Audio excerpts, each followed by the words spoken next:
Ram, ma'am. అమ్మాయి వాళ్ళ London నుంచి వస్తోంది. రిసీవ్ చేసుకోవడానికి వెళ్లిన శక్తి ఏమయ్యాడో తెలియడం లేదు. నువ్వు కొంచెం ఎయిర్పోర్ట్ కు వెళ్ళొస్తావా? Sure ma'am.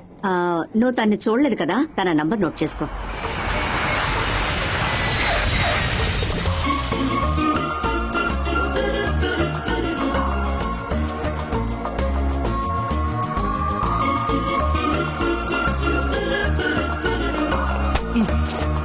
Sorry. It's okay.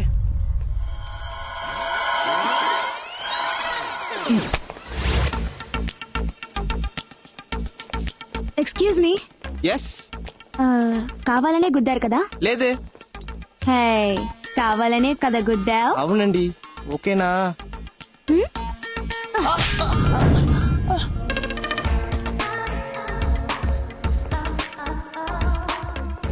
Idiots, pickup చేసుకోవడానికి ఒక్కడు కూడా రాలేదు. కార్ వచ్చింది. హే డ్రైవర్, ఎందుకు కార్ దగ్గరే నుంచున్నావు? అరైవల్ గేట్ దగ్గరికి రావద్దా? Sorry madam. ఏయ్, లగేజ్ ఎవరు తీసి పెడతారు? సారీ.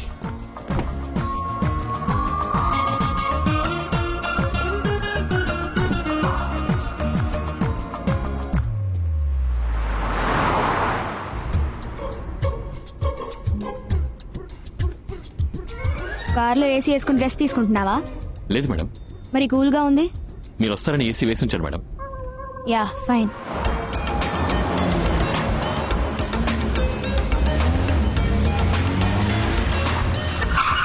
Welcome madam. దియా, ఎలా ఉన్నావురా? ఏం డ్రైవర్ని పంపించావమ్మా? లగేజ్ కూడా తీసి పెట్టలేదు. పోమా. అతను డ్రైవర్ కాదు, front office manager. IAS exams రాసి రిజల్ట్స్ కోసం వెయిట్ చేస్తున్నాడు. డ్రైవర్ లేడని నేనే పంపించాను. ఇదిగో, నువ్వు లోపలికెళ్ళు, నేను వస్తాను. Hello, hold on. మీరు డ్రైవర్ కాదని చెప్పొచ్చుగా? చెప్పకపోతే నాకెలా తెలుస్తుంది? It's okay. ఏంటి ఇట్స్ ఓకే? చెప్తే అనవసరంగా మీతో గొడవ పడేదాని కాదుగా. మీరే నన్ను తిట్టేలా చేస్తారు, తర్వాత మంత్రి కూతురికి గౌరవం తెలీదు, పొగరబోద్దని ప్రచారం చేస్తారు. నేను అలాంటి వాటిని మిమ్మల్ని మీరే ఇన్ఫీరియర్ గా చేసుకుని అందులో సుపీరియారిటీని ఎంజాయ్ చేస్తారు, అంతే కదా? సరే, ఓపెన్ చేయండి. మీరు వెళ్ళి కార్ ఎక్కండి. మిమ్మల్ని తీసుకెళ్లి ఎయిర్పోర్ట్ లో డ్రాప్ చేస్తాను. మీరు లోపల నుంచి రండి, నేను ప్లాకార్డ్ చూపిస్తాను. మీ లగేజ్ తీసుకొచ్చి కార్ లో పెట్టి నేను డ్రైవర్ని కాదు, ఫ్రంట్ ఆఫీసర్ మేనేజర్ అని చెప్తాను. అప్పుడు మీరు కార్ ఎక్కండి. మిమ్మల్ని మళ్ళీ తీసుకొచ్చి ఇంటి దగ్గర డ్రాప్ చేస్తాను. మీరు దిగి ప్రశాంతంగా లోపలికి వెళ్ళండి. ఓకేనా? Hello. Damn it. Diya, Diya, నువ్వే వచ్చేసావా? రే బుర్ర తక్కువ మావయ్య, ఎయిర్పోర్ట్ కి రాకుండా ఎక్కడ తిరిగి వస్తున్నావురా? ఏదో తప్పు సరిదిద్దపోయి హిందీ తెలియకుండా నేను పడ్డ అవస్తుందే. ఇన్నేళ్లుగా ఢిల్లీలో పడున్నావు కదా, హిందీ మాట్లాడరాదా నీకు? అయ్యో, హిందీ మాట్లాడమంటే మాట్లాడతాం. బుద్ధిమాలినోళ్ళు హిందీలోనే నవ్వమనేట్టున్నారు, హిందీలోనే ఏడవమనేట్టున్నారు. పిచ్చి పట్టి కొట్టుకుంటున్నారమ్మా. చూడు దియా, నువ్వు ఊర్లో లేనప్పుడు ఈ ఇంట్లో నన్ను ఎవ్వరు పట్టించుకోవట్లేదు తెలుసా? నేనే పట్టించుకోలేదు. పర్లేదులే, చిన్న వయసు నుంచి కలిసి పెరిగో మావయ్యగా నేనది ఎక్స్పెక్ట్ చేయట్లేదు. ఇక నుంచి నీకు మేనేజరు, పిఏ, డ్రైవర్, సెక్యూరిటీ అన్ని పోస్టులు నాయే. చించావులే.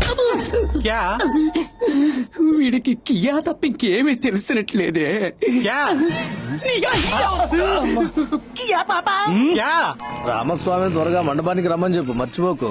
అలాగేనండి, మీరు జాగ్రత్తగా వెళ్ళిరండి. సరే సరే. దయచేసి ఇక మీదట తెల్లారగట్ల లేపద్రాం. చెప్పమ్మా. తాతయ్య మండపానికి బయలుదేరారు, నీకు జ్ఞాపకం ఉంది కదా?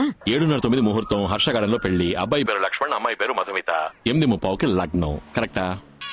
శుక్లాంబరధరం విష్ణుం శశివర్ణం చతుర్భుజం ప్రసన్నవదనం ధ్యాయేత్ సర్వమంగళ మాంగళ్యే శివే సర్వసాధికే. షాదీ రోకో. మీరు ఆపకండి, మంత్రాలు చదవండి. సర్వమంగళ మాంగళ్యే సర్వ. మాత్ మాత్ మాత్ మాత్. మీనాక్షి, ఇలా రావే. మీనాక్షి, ఎవరిని అడిగి ఈ పెళ్లి అరేంజ్ చేశావు? బినా ముస్సే బతాకే మేరే బేటే కో షాదీ కర్వా రహే హో. నేను చెప్పేది కొంచెం ఓపికగా వినండి. ముందు కూర్చోండి. అరే పెళ్లి కొరక, ఊట్ ఊట్ ఊట్. రామ్, నువ్వు బయలుదేరు. ఈ ముహూర్తానికి పెళ్లి జరిగేలా కనబట్టలేదు. తాతయ్య, ప్రాబ్లం జరిగేలా ఉంది. ఇప్పుడు అందుకని 10:30-12 ముహూర్తానికి నేను చేసేస్తాను, నువ్వు బయలుదేరు. దయచేసి ఈ పెళ్లి ఆపకండి. సిగ్గుగా లేదే నీకు?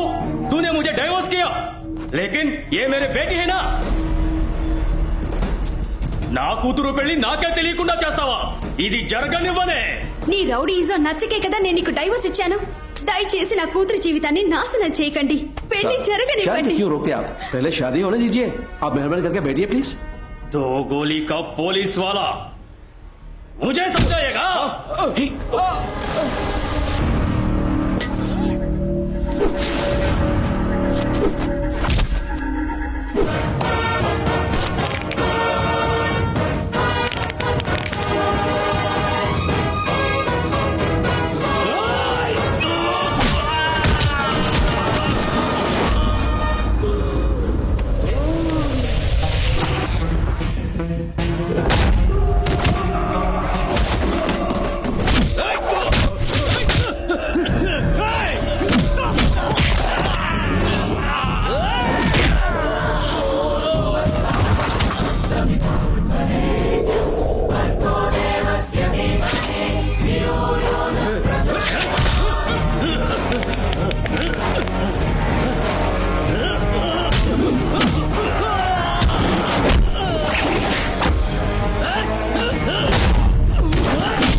వర్తునానేనా మమ జీవన హేతునా కంఠే భగ్నామి సుభగే త్వం జీవ శరదాం సతం. ఈ కోపం నీకు ఎక్కడి నుంచి వచ్చింది? జంజం వేసుకొని నిత్యము గాయత్రి మంత్రం జపించే నీకు ఇలా కోపం రాకూడదు. ఇది మూడోసారి. నేను కావాలని అలా చేయలేదు తాతయ్య. ఆ వయసైన పోలీసు నా మీద పడగానే నాకెందుకో ఉద్వేగం, ఆవేశం, కోపం వచ్చి రేయ్, పోలీస్ కేసు అయిందంటే నువ్వు ఐఏఎస్ ఆఫీసర్ అవ్వటం కుదరదురా. నువ్వు ఐఏఎస్ అవ్వాలన్నది మీ అమ్మ ఆశ, మీ నాన్న లక్ష్యం. ఇంకెప్పుడు ఇలా జరగదు తాతయ్య. ఎంత మీరు సాత్వికంగా పెంచాలనుకున్నా వాడిలో వాళ్ళ నాన్న గుణం ఉండడం సహజమే కదా.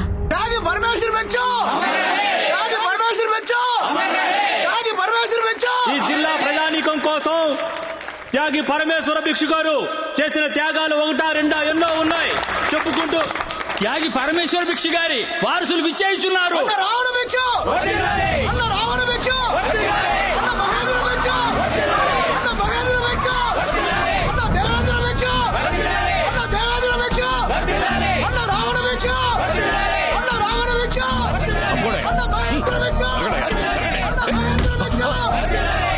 Sorry sir. తమ్ముడు వద్దు, వెళ్ళిపోదాం.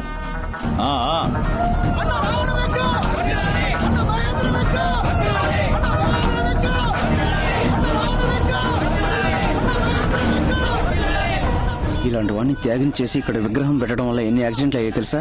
ఇవన్నీ అడగడానికి మన ఊరికి మంచి కలెక్టర్ రావాలయ్యా. మన జిల్లాలో ఉన్న ఎంపీలు ఎమ్మెల్యేలు అందరూ వచ్చారు, విశ్వనాథ్ మాత్రం రాలేదు. ఆంధ్ర తెలంగాణ రెండు స్టేట్స్ కి రామ్ వ్యవసాయానికి సంబంధించి అన్ని సహాయాలు కేంద్ర ప్రభుత్వం చేస్తుంది. ఫోన్ విశ్వనాథ్ కి. మీరెవరో? ఎవడ్రా నువ్వు? స్వామి. ఎవరు? స్వామి. Hello Swami here. రామస్వామి. మంత్రికి వరా? ఎవరు మీరు? భిక్షు అని చెప్పు. సరే, ఎవరో భిక్షు ఉండాలి. ఏంటి సెంట్రల్ మినిస్టర్ ఫంక్షన్ కి రాలేదు, డబ్బు పంపలేదు? అది పార్టీ ఇవ్వాల్సింది, నేను ఇవ్వాల్సింది కాదు. కొంచెం వెయిట్ చేయండి. 600 కోట్లు ఢిల్లీ నుంచి ఆంధ్ర దాకా అప్పనంగా తీసుకొచ్చా కదా. ఇప్పుడేంటి కమిషన్ ఇవ్వాలంటే కాలుతుందా? మర్యాదగా నా క్యాష్ నాకు ఇవ్వు, లేదో ఈ 28 సంవత్సరాల్లో కేంద్ర మంత్రినే బెదిరించే స్థాయికి ఎలా ఎదిగాడు? ఇండియాలో ఉన్న పెద్ద పెద్ద రాజకీయ పార్టీల నల్ల డబ్బును, వ్యాపారవేత్తలు లెక్క చూపించని అనామత డబ్బును 10% కమిషన్ తీసుకుని కాశ్మీర్ నుంచి కన్యాకుమారి వరకు ఏ ఊరికి కావాలన్నా ట్రాన్స్ఫర్ చేసి ఇచ్చే నీచమైన వృత్తిని గౌరవంగా చేస్తున్నాడు.